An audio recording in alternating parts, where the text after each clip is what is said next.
Welcome ladies and gentlemen to another BTNeanderthal video. Today we're going to be covering whether or not the Cold Sorceress is too strong for Ladder 2 or not.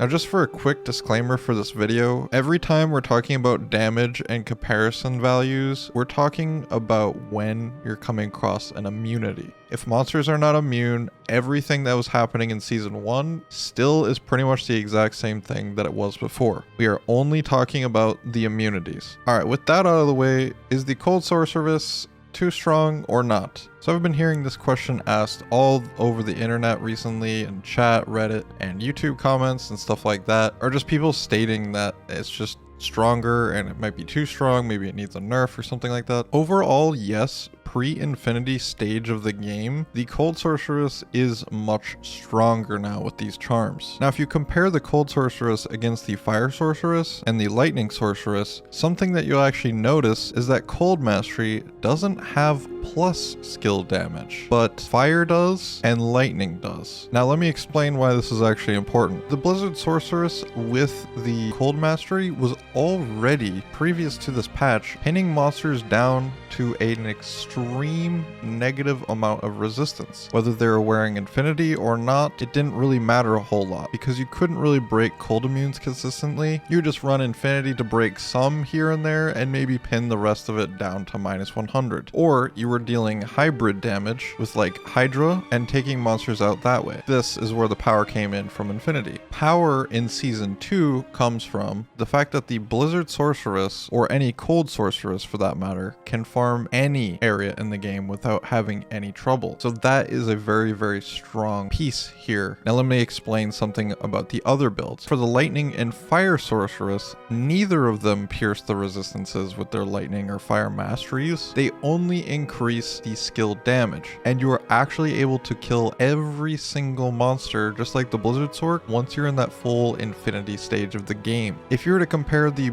Season 1 Blizzard Sorceress to Season 2 Blizzard Sorceress, the DPS is going to be roughly around the same. Now if you were to compare the Fire Light Sorceresses from Season 1 to Season 2 respectively, they are going to double in damage output. And this is because the 100% efficiency that Infinity has and then facets afterwards. I gave a brief example in one of my previous videos. It was pretty common for monsters that were lightning immune to be broken and still have 80% lightning resist. Now it's going to be pretty common for monsters to have very little resist and maybe even hit the negatives and with these elements. With all this being said, the Blizzard Sorceress is going to be stronger in the early game, but it is not getting that double damage like the other builds are. And the same thing kind of applies for anything else that is elemental. Obviously, like the Lightning Javazon doesn't have a mastery or something for lightning, but it does have the charms which bring that down. And then Infinity, once you actually get to that stage, is pretty much giving double damage if you combine that with the Sunder charm when you're fighting immunities. At the same time, guys, you have to remember that not everything is immune, and if you are fighting monsters that are not immune, you don't even want to wear the charm because you are only wearing a negative effect for your character. So say for example, a Terror Zone hits a rotation where you don't have any immunities, you would be just as effective on a Season 1 Blizzard Sorceress as you would on a Season 2 Blizzard Sorceress. Same goes with Lightning and same goes with Fire if you hit the corresponding non-immunities. The thing that really matters is that you will be able to kill more monsters per area that you farm. This includes the Terror Zones and this includes just the regular farming areas. Blizzard Sorceress is going to be really strong and probably even more encouraged to start with now, just because the cold charm that the Blizzard Sorceress gets is kind of equivalent to the other builds in Season 1 getting an Infinity. But again, just for clarification, every build that is not using Cold Mastery is pretty much getting double damage when you combine the Sundered charms with